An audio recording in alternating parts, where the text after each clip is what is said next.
जन विजय, राइटर अजीत पुष्कर।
हाँ बोलो।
यह संध्या का शांति काल है। चेतना में प्रवाहित होने लगी निरंजना नदी। उसके तट, वृक्ष, फल प्रिय लग रहे हैं, प्रिय लग रहे हैं, घुमड़ते नहीं है। जैसे शाम उनको स्पर्श करती हुई हवा। इन सब के बीच से उमड़ता है एकांत। एकांत में सुनाई पड़ता है मानवता का करुण संगीत। सच कहा आपने। बिना तुलना तो मानवता पनप ही नहीं सकती। हिंसात्मक वातावरण को दूर करने के लिए उसकी बहुत आवश्यकता है। आप मनुष्य के लिए शायद तथागत विश्राम करना चाहिए। जाकर संगाटी बिछाओ। हाँ, और भी जला दे।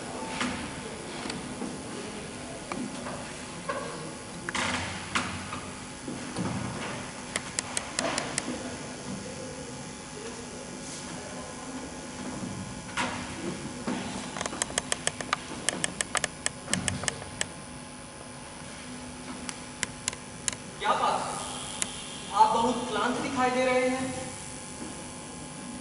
हाँ, माननीय तथागत ने मुझसे कहा, आज तक तो मैंने किसी धर्म का उपदेश ही नहीं दिया।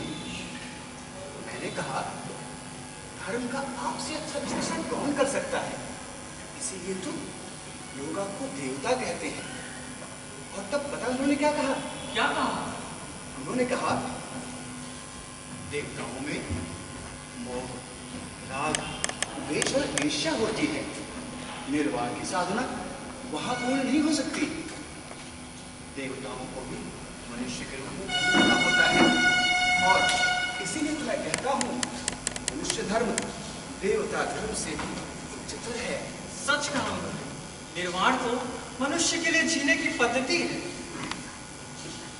जानते हो, इस आंदोलन के पीछे तथागत कितनी वैशाली है। जानता हूँ, मैं कभी यहाँ का नागरिक था। वैशाली बड़ी रमणीय है।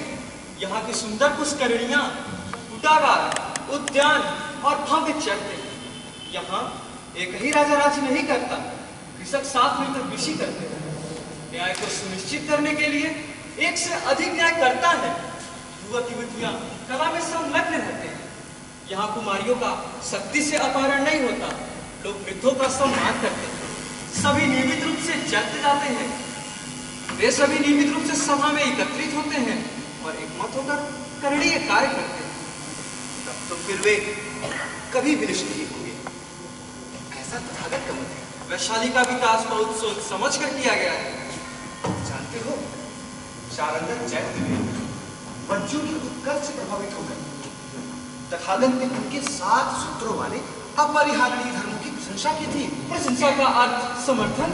हाँ, किंतु उनका यह भी मत था कि गढ़ का विनाश कुल और गोत्र की आपसी कलह से होता है। वैसे वैशाली के गणतंत्र पर तो उनकी सदा अनुकंपा रही है और इसीलिए तो वैशाली इतनी फलफूल रही है।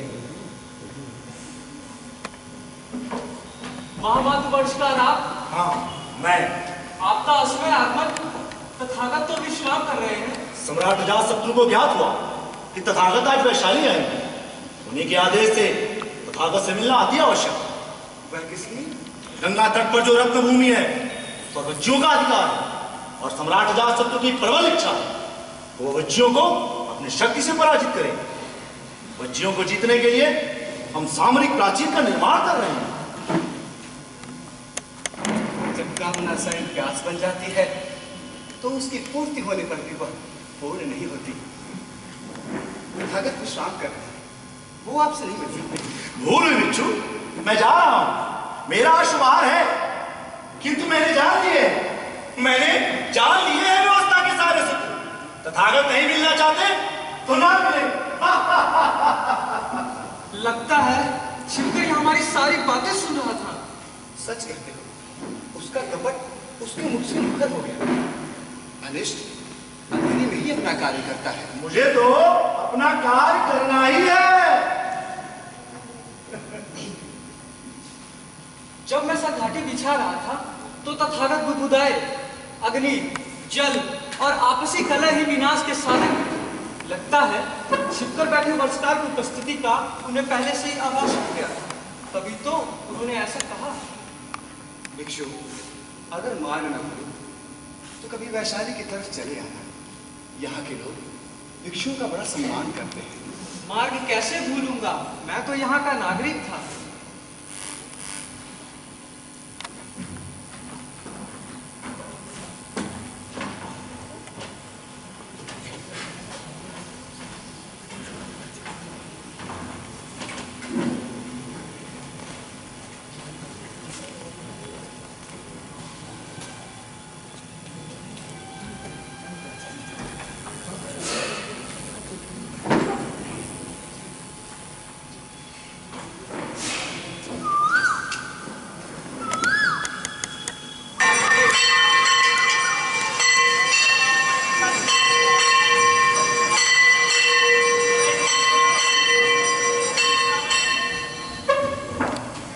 सारी रात मैंने महामात के पुरस्कार की प्रतीक्षा की।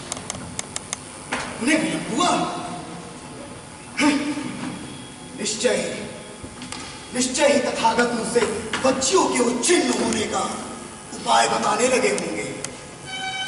गंगा तट की रत्न भूमि पर बच्चियों ने हठात अधिकार कर रखा है। कई बार मेरे सैनिकों को पीछे हटा चुके हैं। उनका ऐसा दुस्साहस मुझे विचलित करता रहता है। मेरा हृदय केवल युद्ध को लेकर उद्विग्न बना रहा है। आगे महामात्य।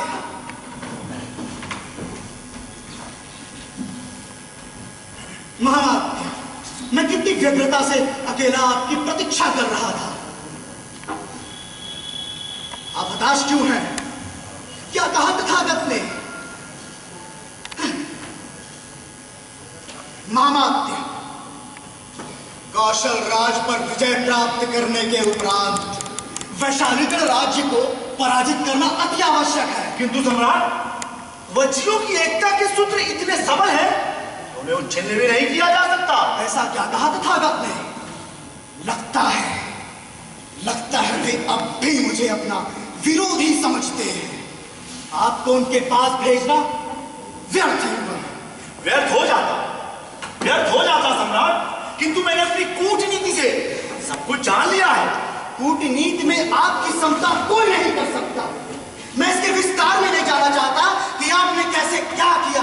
मुझे उपाय बतलाइए महामात्य कि बच्चियों को कैसे उच्छिन्न किया जा सकता है ताकि युद्ध की सार्थक भूमिका रचा जा सके। उनके बीच भेदभाव उत्पन्न करना होगा। उनकी आस्थाएं तोड़नी होगी। उनका जीवन व्यवस्थित करना होगा। अपनी एकता के कारण उनमें अहंकार आ गया। किंतु कैसे? मुझे उपाय बताइए महामात्य। यह कार्य आप कैसे करेंगे? उपाय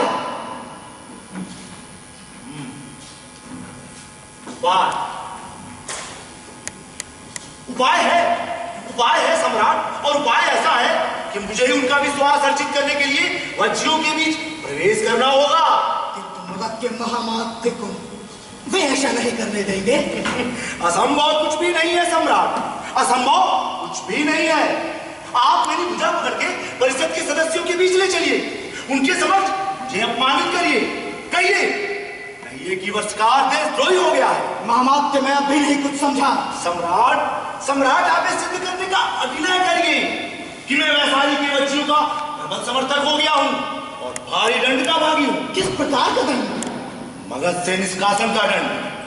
सम्राट, यह कृत्रिम प्रदर्शन आवश्यक है। ऐसी मुद्रा बनाइए जैसे किसी अपराधी को पकड़ लिया हो। और हाँ महाराज, मेरा अपमान करने से चूकिएगा नहीं।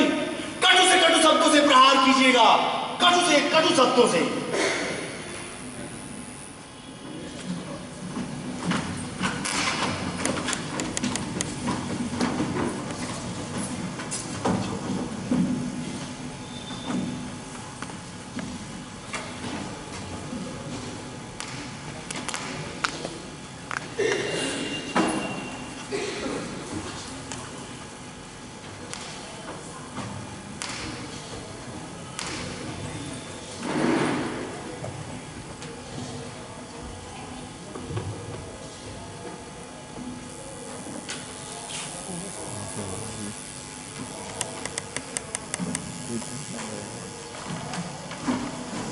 बिना पूर्व सूचना के सम्राट या महामात्य परिषद के सम्मानित सदस्यगण आश्चर्य ना करें। आप सभी जानते हैं कि हमने कौशल राज पर विजय प्राप्त कर अपना साम्राज्य बढ़ाया है। किंतु अभी बच्चों पर विजय शेष है। वे हमसे शत्रुता का भाव रखते हैं। वे भला आपसे शत्रुता का भाव क्यों रखने लगे? क्षमा करें, ये सम्राट का अहंकार बोल रहा है। महामात्य, आप ऐसा क्यों कह रहे हैं? उन्होंने तो गंगा के किनारे की भूमि पर भी अपना अधिकार कर लिया है। सुन रहे हैं महामात्य की बातें? आप सभी मानते हैं कि उसे युद्ध करना अनिवार्य हो गया है। युद्ध तो होना ही चाहिए।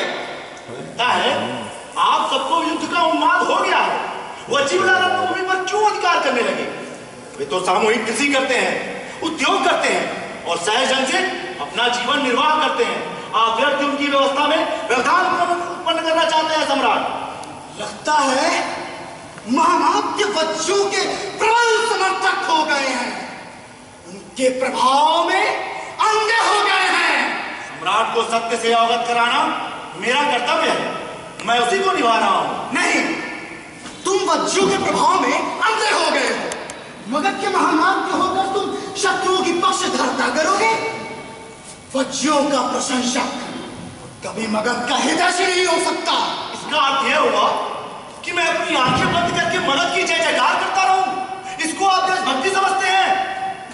ऐसा मुझसे नहीं होगा, कदापि नहीं होगा। दुष्ट, तुम्हारा मस्तिष्क नियंत्रण खो चुका है। नहीं, आप ही बदनाम हो चुके हैं।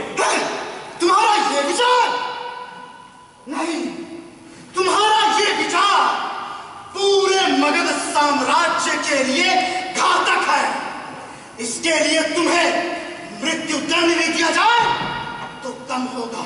मैं दंड से नहीं डरता सम्राट, किंतु मैं ऐसा करूंगा क्योंकि मगध से तुम्हारे संबंध बहुत दृढ़ रहे हैं। मेरा तो केवल यह आदेश है कि तुम्हारा मुंडन करा के मगध से निष्कासित कर दिया जाए। मेरा ऐसा अपमान, मेरी राज सेवाओं का ऐसा प्रतिबल, इस दंड से उत्तम तो मृत्यु दंड है सम्राट, मृत्यु दंड। किंतु मेरे विचार में यही दंड उचित है। मैं तुम्हें मरने भी ना दूंगा और जीने भी ना दूंगा। लगता है परिषद के सदस्यों को भी सम्राट का निर्णय स्वीकार है। यदि आप लोग मुझे देशद्रोही नहीं समझेंगे तो चाटुकारों की भांति परिषद में कैसे रहेंगे? बसकर सदस्यों को भड़काने का प्रयत्न मत करो। ये सभी स्वीकार करते हैं कि तुम देशद्रोही हो। कितनी बार इस शब्द को दोहराते रहेंगे? मैं अपने विचारों से डिगने वाला नहीं। राजा तो आरोप लगाने के लिए ही होता है। चुप रहो, आज से तुम महामात्य नहीं रहे, अपराधी हो। दंड स्वरूप तुम्हारा मुंडन करा के नगर से निष्कासित कर दिया जाएगा। स्वाभाविक दृष्टि से मैं आपकी सेना की दुर्बलताएं जानता हूं। मुझे उन स्थानों का ज्ञान है जहां से नगर पर आक्रमण किया जा सकता है। लगता है क्रोध में राजा राजनीति भूल जाता है और अब भी यहां निकल बैठता है। बस, बहुत हो चुका तुम्हारा ये नाटक। प्रतिहारी, इसे परिषद से बाहर ले जाओ और इसका मुंडन करा के मगध से निष्कासित कर दो। अब ये विश्वसनीय नहीं रहा। मेरे सम्मान का प्रतिशोध बड़ा घातक होगा। आपका युद्ध का सपना कभी पूरा नहीं होगा, कभी नहीं। वह साली कच्ची मिट्टी का खिलौना नहीं है।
प्रभाकर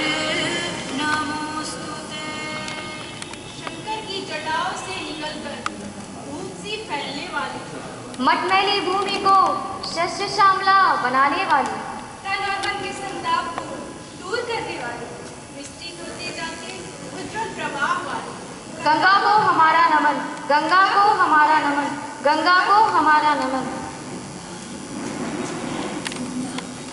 अरे ये कैसा भिक्षु है? इसका सिर तो मुड़ा हुआ है, किंतु जीवर के स्थान पर राजसी वस्त्र पहने हैं। हाँ री, यह तो राजपुरुष लगता है। अरे तनिक ध्यान से देखो, कहीं कोई चमत्कारी पुरुष तो नहीं? क्यों व्यापी मुझ में न्याय दृष्टि? मनुष्यता के नाते मैंने क्यों की वज्जियों की पक्षधरता और निष्कासित हुआ मगध से। हाँ रे, यह तो सचमुच राजपुरुष है। कितने भव्य लगते हैं। इनकी बातें सुनते ही मैं तो क्षण भर के लिए इनकी दशा पर द्रवित हो गई थी। दशा पर या रूप पर? सच सच बता, कहीं कौमुदी उत्सव में इनसे भेंट तो नहीं हुई थी तेरी? अब परिहास मत करो। मुझे तो लगता है कि वो मगध के महामात्य हैं। चलो मान लेती हूँ, किंतु बहरूपिये की तरह गंगा के उस पार क्यों खड़े हैं? घुटने तक पानी पार कर इधर आ सकते हैं कि नहीं? नहीं आ सकती। सुना नहीं तुमने? मनुष्यता के नाते इन्होंने वज्जियों की पक्षधरता की और मगध से निष्कासित कर दिए गए। फिर तो ये देशद्रोही हुए। अजातशत्रु के भय से सिर छुपाते फिर रहे होंगे। मैं तो कहती हूँ वैशाली में इन्हें कोई बड़ा पद मिलना चाहिए। अब इसका निर्णय तो राजा और उसके परिषद के सदस्य ही कर सकते हैं। तुम तो केवल हार्दिक शुभकामनाएं दे सकती हो। अरे पर किस नाम से? इन्होंने अपना नाम तो बताया ही नहीं। सुप्रिया, हाँ तुम टेर लगाकर पूछ क्यों नहीं लेती? आगंतुक आपका शुभ। अरे क्या कर रही है? अब भला वो मेरे बारे में क्या सोचेंगे? अब भला वो मेरे बारे में क्या सोचेंगे? सोमा, देख तू इस ना छिछोली मत किया कर। अगर तुम दोनों ऐसा करोगे ना तो मैं तुम दोनों से रूठ जाऊंगी। हाँ। अरे नहीं मेरी लाडो, बता ना। मेरा तो अनुमान है कि वो मगध के महामात्य हैं और नगर में मैंने कुछ लोगों को ये कहते हुए सुना कि सम्राट अजातशत्रु वैशाली पर आक्रमण करना चाहते हैं, किंतु वहाँ के महामात्य इसके विरुद्ध हैं।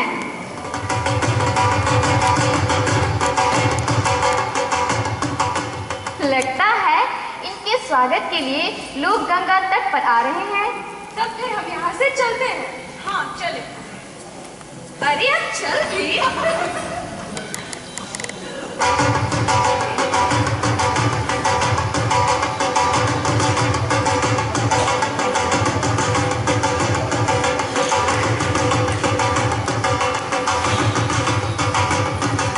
मैं वर्षकाल मनुष्यता के नाते वज्जियों की पक्षधरता की, अपमानित और निष्कासित हुआ मगध से।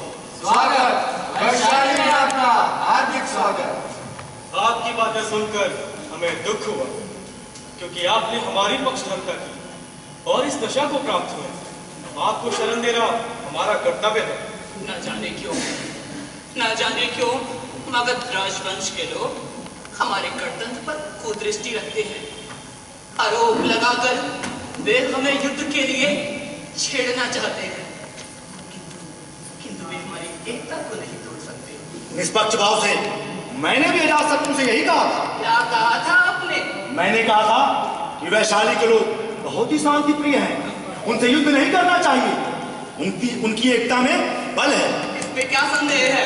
मैंने तो यह भी कहा था कि वैशाली मगध से अधिक धन से समृद्ध है, वहां संगठन शक्ति है, आपसी सद्भावना है, वे लोग गणरीय कार्य एक साथ मिलकर करते हैं। वैशाली पर विजय का सपना कभी पूरा नहीं होगा। फिर क्या हुआ? फिर वह हुआ राजन जो मैं सोच भी नहीं सकता। कटु किंतु सत्य भाषण के अपराध में मेरा मुंडन कराया गया और मुझे देशद्रोही घोषित कर नगर से निष्कासित कर दिया गया। ये तो घोर अन्याय हुआ आपके साथ। जहां सत्य का मूल्य ही ना हो वहां न्याय कैसे हो सकता है? और फिर इसके लिए आप अजातशत्रु से युद्ध करने तो जाएंगे नहीं? कदापि नहीं, यह उनका आंतरिक विषय है। मैं जानता था राजन कि आप यही उत्तर देंगे, किंतु वज्जियों की पक्षधरता के कारण मुझे जो मूल्य चुकाना पड़ा है उसका परिणाम तो आप लोग देख ही रहे हैं। आपके साथ हुए तर्क से हम दुखी हैं, आप दुखी हैं और मैं उसकी व्यथा भोग रहा हूं। जीविका और आश्रय की तलाश में दर दर भटक रहा हूं। सम्राट अजातशत्रु के भय से संभवतः आप मेरी कोई सहायता भी नहीं कर सकते। क्यों नहीं कर सकते? आप हमारे शरणागत हैं। वहां तो आप महामात के पद पर कार्यरत थे ना? जी राजा, मैं वहां कुशल प्रशासक था। यहाँ हम आपके लिए वैसी क्या व्यवस्था कर सकते हैं? मैं क्या हूं, इसका निर्णय तो आप स्वयं कर सकते हैं सम्राट। क्या वैशाली में इनको वहीं पर दिया जा सकता है? क्यों नहीं? इनकी योग्यता और निष्ठा में क्या कमी है? कोई कमी नहीं है। इन्हें यहाँ समान पद दिया जा सकता है। वर्षकार कोई छोटा नाम नहीं है। महोदय, आप हमारे गणराज्य के महामात के पद पर कार्य करेंगे तथा हमारे युवकों को नीति की शिक्षा भी देंगे। राजन, आप महान हैं। आपका गणतंत्र महान है। जिस उदारता से आपने मुझे महामात बनाया, मैं सोच भी नहीं सकता था। मैं बार बार आपका अभिवादन करता हूं और यह विश्वास दिलाता हूं कि मैं अपनी आस्था को यहाँ फलीभूत करूंगा। राजन, मुझे लगता है कि यह निर्णय शीघ्रता से लिया जा रहा है। इससे मगध के सम्राट से वैर भाव बढ़ सकता है। रोहित महाली, अब तो निर्णय हो चुका, किंतु भावुकतावश लिया गया निर्णय अनुचित परिणामों की ओर जा सकता है। मगध के महामात के कथन का समुचित विश्लेषण नहीं हुआ। महामात की स्थितियों को समझकर ही यह निर्णय लिया गया। आइए हम इन्हें नगर के अंदर ले चलें। महोदय, पधारिए।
कुछ स्त्रियां बहुत जिज्ञासु होती हैं। तुम्हारी पत्नी तुम्हारे आशय के बारे में कोई प्रश्न तो नहीं करती? असली बात तो ये है महामात कि वह जानते ही नहीं कि मैं यहाँ का पुत्र। पति के इस कार्य से पत्नियां बहुत घबराती है महामात। मेरी पत्नी तो यह जानती है कि मैं यहाँ के गोप व्यापारियों से गाय और पशु कह करने आया।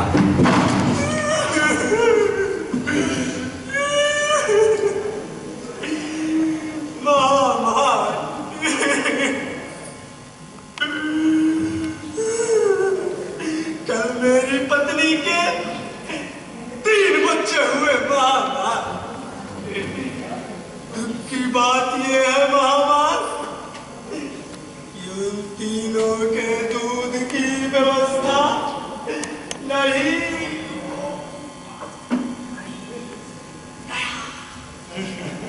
अभिनय अच्छा कर लेते हो।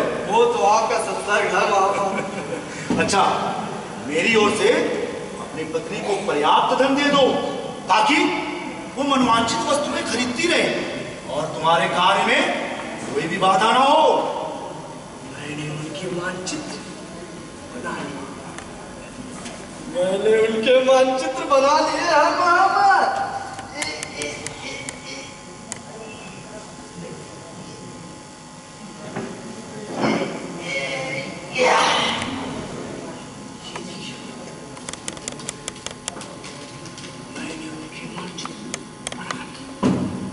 अब मैं यहाँ के गुप्त मार्ग पर कार्य कर रहा हूँ महामात। मैंने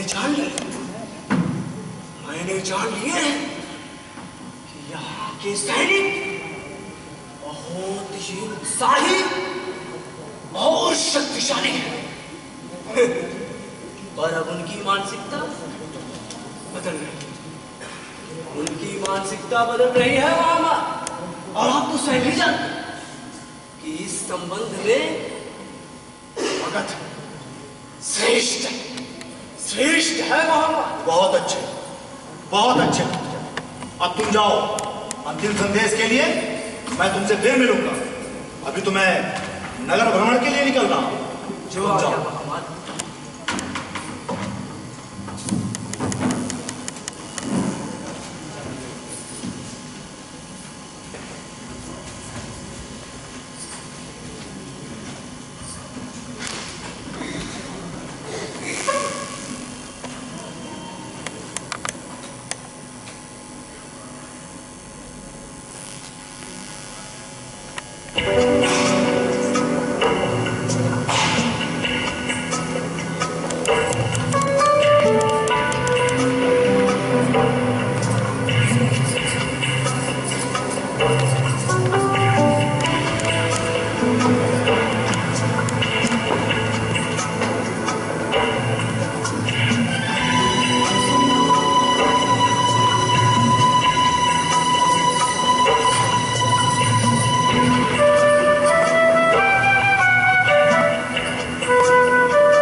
भाई हमको दे दो, लेकिन आपको 5 सब्जी लेना पड़ेगा, तभी हम आपको धनिया पत्ती और मूंगफली भी देंगे। ये कौन सी बात हुई?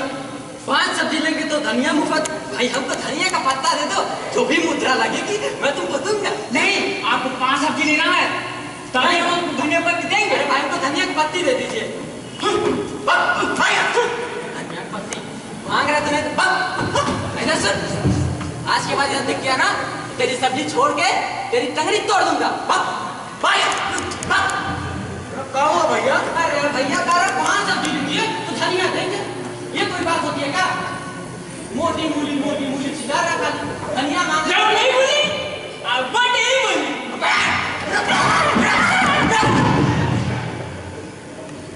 भाग गए हो, नहीं तो आज उनकी टंगड़ी तोड़ देते भैया। मांग रहे धनिया बढ़ जाएगा भैया। और ठीक है भैया? हाँ सब ठीक ही है। अरे खाई नहीं दे रहा आजकल। हाँ भाई बड़े दिन बाद दिख रहा है। अरे कहाँ है सब ये सब छोड़ो। अच्छा वो जो हम पिछले पखवाड़े अपनी जनानी को दिए रहे। अरे बाप रे बाप, अपने जनानी को दिए रहे? अरे भैया हम अपने जनानी को तो संभाल ही नहीं पा रहे हैं, और तुम्हारे जनानी को कैसे संभालेंगे?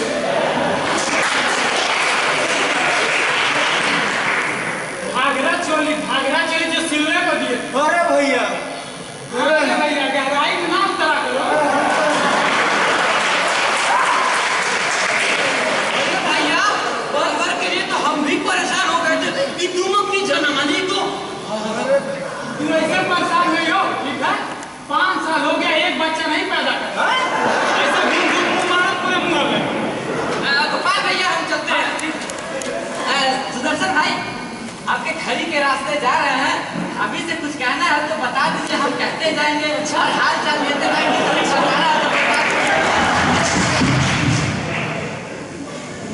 गोपाल भैया। हाँ भैया, ऐसा है कपड़ा जल्दी करो, कोनो भरोसा नहीं।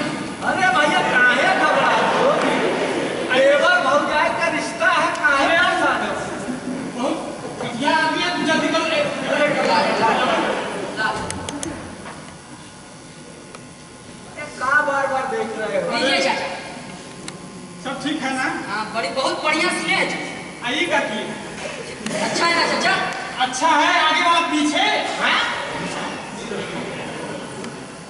भाई भाई इतना छोटा। अरे चाचा अपना नाम तो दिए थे। हम क्या तो कहे थे पूरा दिखना नहीं चाहिए, बाकी सब नीचे से दिखे। आपने दिखाया कि पूरा ऊपर से नीचे हो रहे हैं।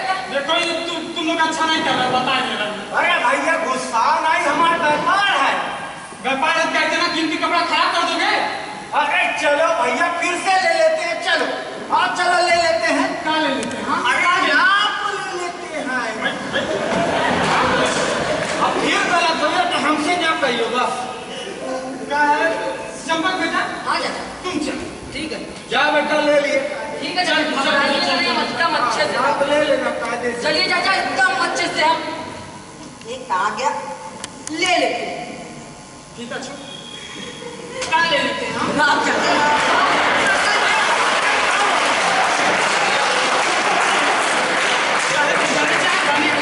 ले जो अपनी जवानी पड़ा, आप ले लेते हैं।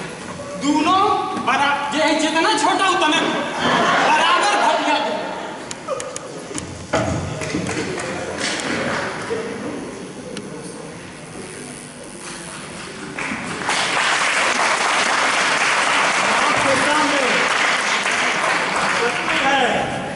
वैशाली के दो महादंगल, दोनों महारथी मैदान में, और ये दोनों आपका मनोरंजन करेंगे कुश्ती के द्वारा। दोनों पहलवान वैशाली के सर्वश्रेष्ठ पहलवान। आज ये मुकाबला दोनों के बीच में देखना है कौन जीतता है कौन हारता है। दोनों पहलवान अपने अपने घर से यह प्रतिज्ञा लेकर आए हैं कि जीत हासिल करनी ही है, इसीलिए कोई भी प्रतिद्वंदी एक दूसरे से कम पड़ता नहीं दिखाई दे रहा। क्या बात है, जोरदार तालियां बजाइए पहलवानों का स्वागत कीजिए। ये पकड़ने की कोशिश की, पैर में पकड़ा उन्होंने लेकिन उन्हें छुड़ा दिया। एक दूसरे पर कोई भी भारी पड़ना नहीं दे रहा। लेकिन इसी बीच हमें लगता है कि ये मुकाबला बराबरी पे ही छूटेगा। समय की समाप्ति हुई और दोनों पहलवानों का मुकाबला बराबरी पे रहा। तालियां, जोरदार तालियां। मुकाबला बराबरी पे छूटा।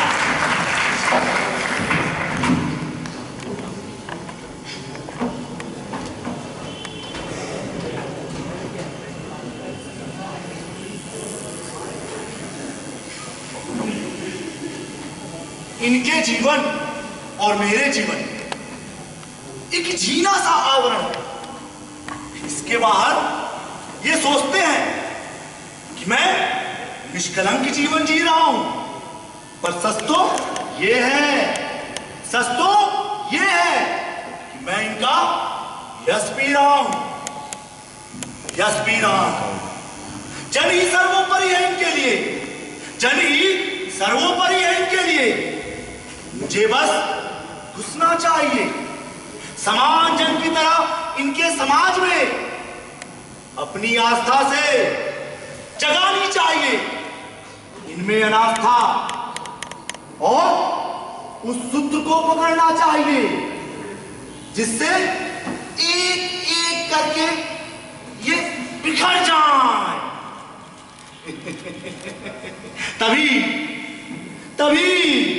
तभी युद्ध समय पर सार्थक होगा।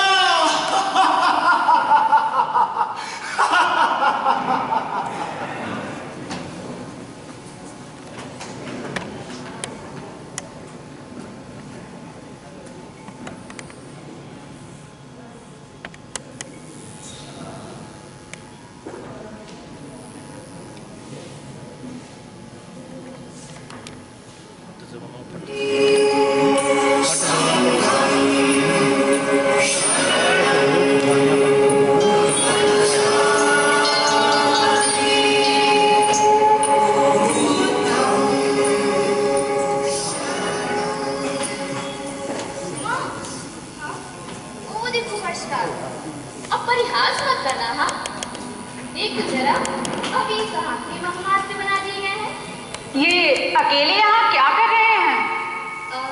अब कथा टूट जाएगी, अन्यथा पूछ ही लेती।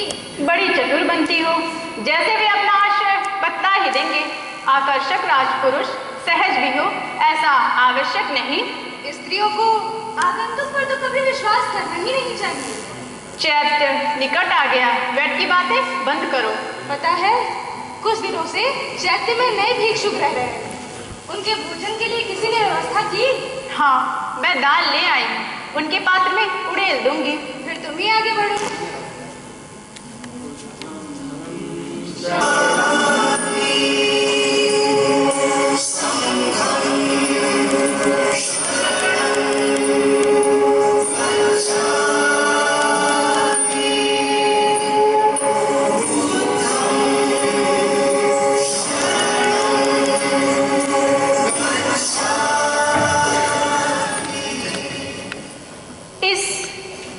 इस भिक्षु की छवि तो कुछ जानी पहचानी सी लगती है, किंतु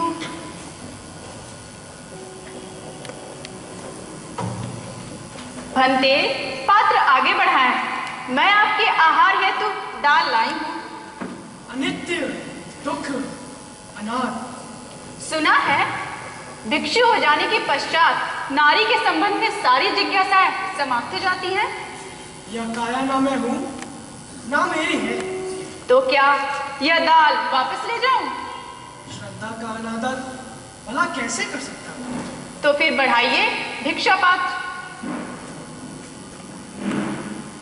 यह लो देवी। सुना है भिक्षु हो जाने के पश्चात नारी के संबंध में सारी जिज्ञासाएं समाप्त हो जाती हैं। क्षमा करें भंते, आप मुझे बहुत जाने पहचाने से लगते हैं। यह काया ना मैं हूं, ना मेरी है। किंतु यह काया पहचान के लिए आधार तो है।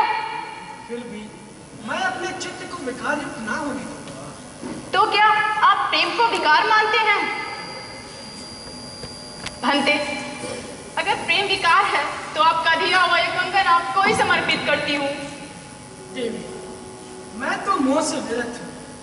आभूषण लेकर क्या करूँ? किंतु मैं तो मोह से विरत नहीं हूँ। अब इस आभूषण को पहन के मैं क्या करूंगी?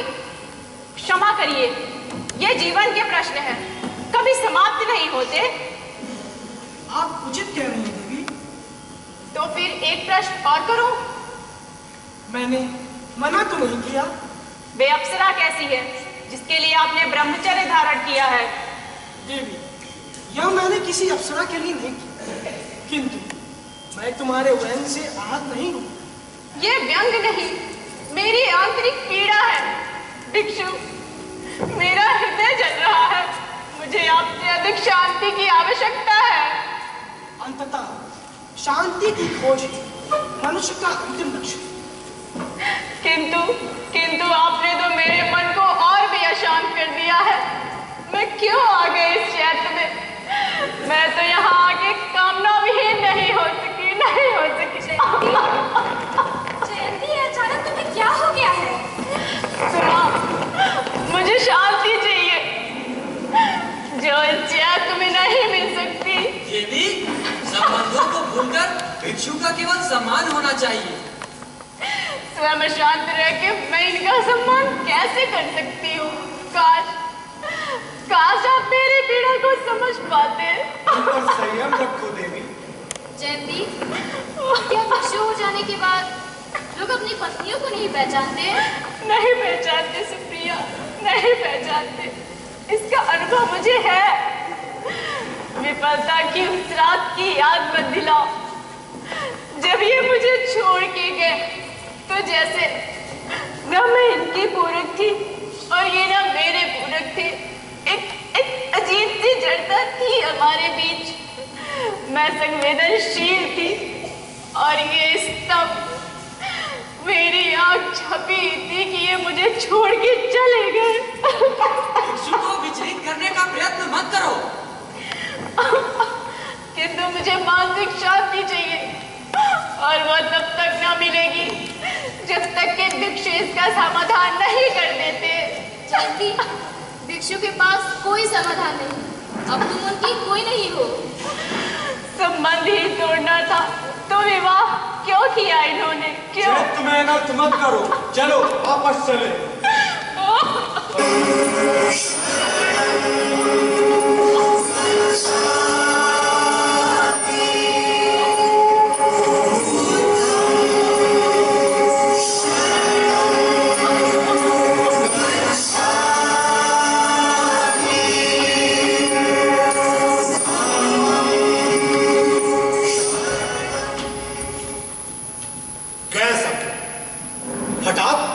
उस स्त्री को भी ले गए। उसके प्रश्न अप्रासंगिक तो नहीं थे। भिक्षु के सम्मान के पीछे ये पत्नी की आंतरिक पीड़ा की चिंता भी नहीं करते। नीति के अनुसार यह तो नारियों का दमन है। इस समस्या के लिए स्त्रियों को यहाँ की व्यवस्था के विरुद्ध खड़ा होना चाहिए। पत्नी के प्रश्नों को सुनकर भाग क्यों रहे हो भिक्षु? तथागत के पास जा रहा हूँ। पत्नी के प्रश्नों के समाधान के लिए? व्यंग मत करिए बचकार। अच्छा, तो आप मुझे पहचानते हैं? जी हाँ, मगध के महामात्य हैं। नहीं, अब मैं वैशाली का महामात्य हूँ। यहाँ के नागरिकों का कष्ट मेरा कष्ट है। आश्चर्य, आप यहाँ के महामात्य कैसे हो?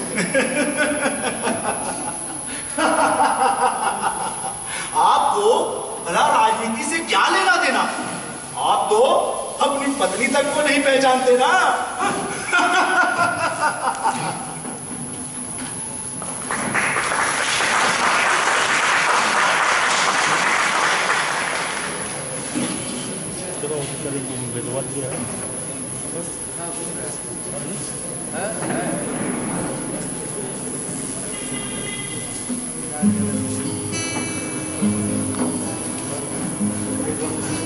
मैं कहता हूँ इनको तुम्हें थोड़ी छीनोगे? इतना भी नहीं जानते? मैं तुम्हारे नगर का महामात्य हूँ। होगे, मगर मेरे होली में बीज और भात के सिवा कुछ नहीं है। छोड़िए, इसको हाथ में लगाइएगा। अच्छा यह बताओ, गंगा तट की जो रत्नभूमि है, वहाँ काम करने जाते हो? अच्छा, तो तुम ये समझ रहे हो मैं वहाँ से रत्न भर कर ला रहा हूँ, इसीलिए तुम मेरी झोली टटोलने लगे। तुम मुझे चोर क्यों समझते हो? क्योंकि तुम मेरी झोली टटोल रहे हो। तुम मुझे रत्नभूमि का मार्ग बता सकते हो? वहाँ कभी नहीं पहुँच पाओगे। अगर तुम मुझे रत्नभूमि का मार्ग बता दो तो मैं तुम्हें बहुत धन दूंगा। हलवा हलवा, अबे चोर भी धन बांटने लगे। ऐसे धन पर अच्छे। अरे रुको, कैसे व्यक्ति हो तुम? मैं जिस जगह छींक देता हूँ रुका नहीं करता। छींकी हुई जगह से अब तुम दूर हो, रुक जाओ। आप मेरे पास क्यों आ गए? हाँ ना, मैं यहाँ का महामात्य हूँ। लोगों से संपर्क करके उनकी समस्याओं पर विचार करता हूँ। ठीक है, पूछिए जो पूछना है, पर विचार बाद में करिएगा। मैं बीज और भात के बारे में जानना चाहता हूँ। जो बीज और भात के बारे में नहीं जानता वो महामात्य कैसे हो गया? सर, मैं मगध से आया हूँ, इसलिए अल्पज्ञ हूँ, किंतु यहाँ का महामात्य हूँ, इसमें तनिक भी संदेह नहीं है। किसने बनाया को महामात्य? राजा ने और उनकी परिषद ने। ठीक है, बताता हूँ।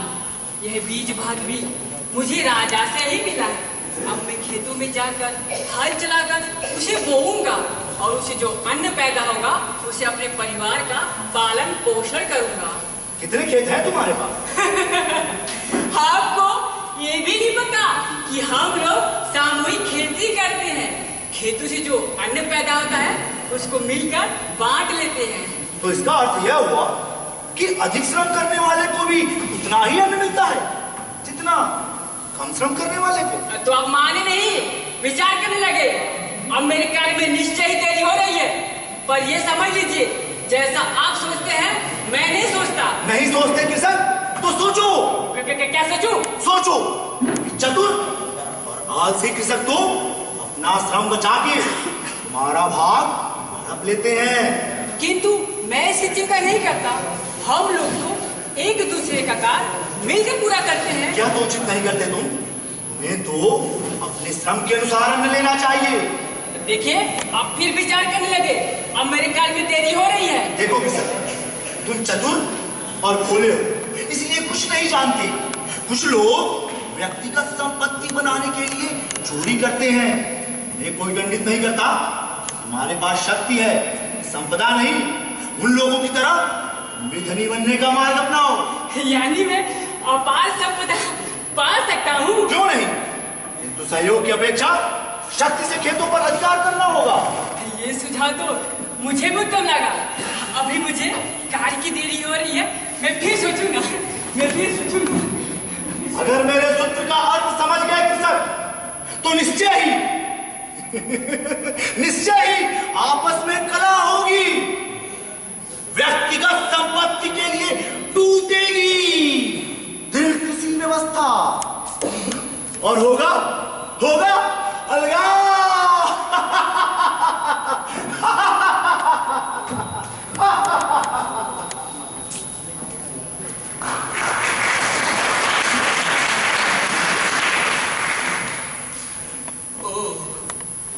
यह हंसी तो वर्ष कार की थी। निश्चय ही वो कृषकों के बीच यही कहीं घूम रहा है। उसका यह व्यवहार मेरे संदेह को दृढ़ कर रहा है।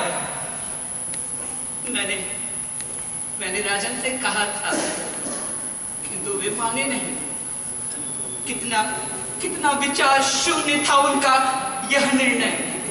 रोहित महाली, अगर मेरे संबंध में विचार शून्य था, तब तो आपका अनादर हुआ, जबकि यहाँ तो वृद्धों का आदर होता है। लगता है नई पीढ़ी में विकार आ गया है। ऐसा मत कहो वर्षकार, यह किसी पीढ़ी का नहीं, बल्कि राजा और परिषद के सदस्यों का निर्णय था। किंतु उनमें युवाओं की संख्या अधिक थी। वे सब चुने हुए सदस्य थे। यदि जनता उनमें किसी प्रकार का विकार देखती, तो कदापि न चुनती। वैसे उनका निर्णय भी अनुचित नहीं था। मैं इतना बुरा भी नहीं जितना आप समझते हैं पुरोहित माली। कहीं अपने इन्हीं विचारों की वजह से आप समय से पीछे तो नहीं छूट गए? आपके इस आरोप का अर्थ यह हुआ कि मुझे परिषद छोड़ देनी चाहिए। नीति तो यही कहती है। आप हमारे यहाँ की नीति की ऐसी व्याख्या करते हैं, उन पुत्रों को यही सिखाते हैं। इसमें राजनीति और विधि की व्याख्या का प्रश्न ही नहीं है पुरोहित महाली। बिल्कुल सही कहा आपने। यह प्रश्न तो आपकी नियति का है। आप स्वयं कुल पुत्रों से मिले, मैं उन्हें उच्च कोटि की विधि की शिक्षा दे रहा हूँ। हाँ, उच्च कोटि विधि की शिक्षा, और वो भी आप। मेरे विचार से यही कार्य मुझे आपसे नहीं लेना था। शिक्षा से नैतिकता का प्रश्न अलग नहीं किया जा सकता। आप तो व्यर्थ ही कुपित हो गए पुरोहित महाली। मैंने तो नितांत व्यवहारिक बात कही थी। जहां सम्मान ना हो वहां रहना ही नहीं चाहिए। मुझे देखिए, तनिक से मतभेद के कारण मैं मगध छोड़ के वैशाली आ गया। महामात्य वर्षकार, आपको अपने चरित्र के उज्ज्वलता का प्रमाण देने की तनिक भी आवश्यकता नहीं है। आप यही क्यों नहीं कहते थे कि पूरी वैशाली के अतिरिक्त आप कहीं जा ही नहीं सकते थे? यह आपका अनुमान मात्र है। नहीं, यह मेरा अनुभव है। यदि अजात शत्रु से आपका तनिक भी विरोध होता, तो वे आपको शीघ्र ही कारागार में डाल देते, यूं वैशाली आने के लिए स्वतंत्र न छोड़ देते। यदि वैशाली के लोग मुझे नहीं चाहेंगे, तो मैं यहां एक क्षण भी नहीं रुकूंगा।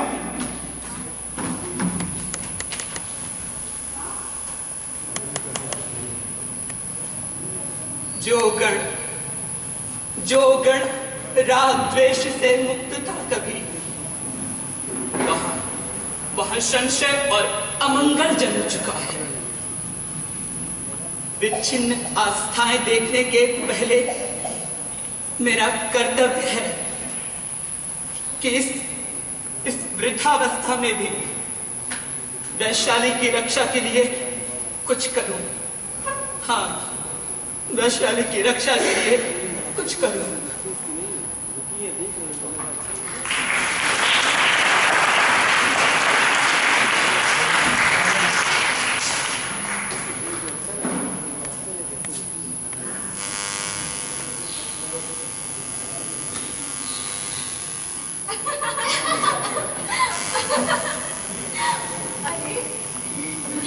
अद्भुत है ना? सचमुच कितना अद्भुत है ये नजारा। ये पेड़, ये पत्तियां, ये हवाएं मुझसे कुछ कह रहे। और क्या कह रही है? यही कि मुझे प्रेम हो गया। भरे मुझसे लतर विच सब रति मनोज से। वाह, वसंत को तो आपने शब्दों में बांध दिया है। सुप्रिया, वसंत के साथ हमने भरपूर जीवन जिया। हमने वसंत का मादक आस्वाद किया। हम इतना थके कि थक गए। सुमा, क्या तेरे नुपुर इसलिए सहम गए?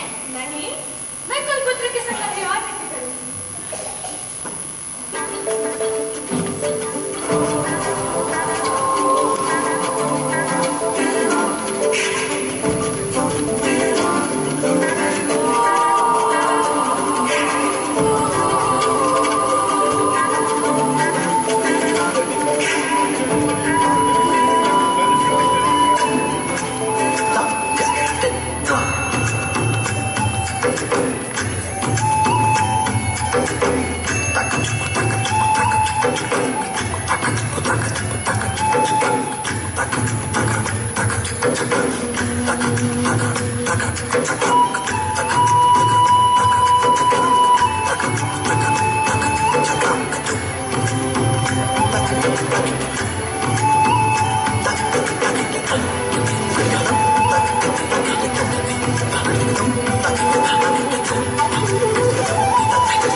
शक्ति नहीं होता वहां मात्र, किंतु जीवन और दर्शन में एक रूपता भी नहीं होती मंत्री। होती है, कुछ लोग इसका अनुभव नहीं कर पाते। हम इसे अपने जीवन में उतारते हैं। ऐसा उत्सव तो हमारे यहाँ परिवार और मित्रजन मनाते हैं। वर वधु तो सुसज्जित कठपुतली की बात केवल अपना उत्सव देखे। आप लोग हंसे क्यों? इतना अस्वाभाविक नियम है आपके यहाँ। हम स्त्री को शक्ति से नहीं, स्वेच्छा से ग्रहण करते हैं। प्रणय के संबंध में हमारा स्वतंत्र अस्तित्व है। भाव आवेश में वास्तविक प्रेम नहीं होता। आचरण का अंकुश न हो तो दाम्पत्य भी दुर्वह हो जाता है। इसके कारण कभी कभी लोग आत्महत्या तक कर लेते हैं। ऐसे भयावह शब्द का प्रयोग क्यों करते हैं आप? ये हमारी भावनाओं को खंडित करती है। लगता है आप हमारा उत्साह भंग करना चाहते हैं। कदापि नहीं, तुम तो मेरे शिष्य हो कुलपुत्र। मैं केवल इतना चाहता हूँ कि तुम कुलपुत्रों की मर्यादा का निर्वाह करो। इतना स्वच्छंद संयम अशोभनीय है। क्या अशोभनीय कैसे हुआ महामात्र? देखा नहीं आपने? मोर मोरनी को प्रसन्न करने के लिए वर्षाकाल में नृत्य करता है। करता होगा, किंतु मनुष्य कभी पशु पक्षी नहीं हो सकता। किंतु उससे कुछ सीख तो सकता है। सुमा ठीक कहती है महामात्र। इस संबंध में मैं तुमसे एकांत में बातें करना चाहता हूँ मंत्री। मैं प्रस्तुत हूँ, चलिए। सुप्रिया, सुप्रिया, क्या हुआ सुमा? देखो, वर्षकार कुलपुत्र को लेकर एकांत में है। मेरा मन शंका से भरा जा रहा है। तुम्हें वंशदेव पर विश्वास करके चुप रहना चाहिए। धैर्य होने से कुछ नहीं होगा। किंतु पहले तो ऐसा कभी नहीं हुआ था। महामात्र, ऐसी कौन सी बात थी जो आप सुमा के समक्ष नहीं कह सकते थे? वह दासी पुत्री है, ब्रह्मा जाता। वह दासी पुत्री है तो क्या हुआ? है तो स्त्री। स्त्री है किंतु कुलीन नहीं, तुम कुलपुत्र हो। वंशदेव, तुम आदिम संस्कारों की बातें छोड़ो। सभ्यता आज वर्ण और वर्ग के आधार पर विकसित हो रही है। विकसित सभ्यता में कोई स्त्री के बिना रह लेता है क्या? कोई नहीं रह लेता, किंतु कुल, संस्कार, रक्त और रूप के अनुरूप ही जीवन संगनी का चुनाव होना चाहिए, अन्यथा वंश परंपरा दूषित होती है। परंतु हम दोनों ने तो एक दूसरे को चुन लिया है महामात्य। देखो वंशदेव, तुम जितने सुंदर हो वह उतनी सुंदर नहीं है। तुम कुलपुत्र हो और वो दासी पुत्री, इसलिए तुम्हारे संस्कारों से उसके संस्कार भिन्न हैं। आप कैसे कह सकते हैं कि वह दासी पुत्री है? पहले उससे संबंध विच्छेद करो और फिर उससे पूछो कि उसका पिता कौन है। तुम शक्तिशाली हो, तुम अपने शक्ति से किसी भी सुंदर स्त्री को ग्रहण कर सकते हो। तुम्हारा तो कुरूप है, प्रेम प्रपंच की वजह से अच्छी दिख रही है। ऐसा है तो मैं उससे अलग हो जाऊंगा। अब तो लगता है मैंने प्रेम नहीं कोई विघ्न कर डाला है। विघ्न के एक ही बार से घायल हो गया युवक का पौरुष। अब ये वही सोचेगा जो मैं सोचता हूं, अब ये वही करेगा जो मैं चाहता हूं, क्योंकि प्रेम उन्माद का खंडित होना भी अपने आप में एक कला है।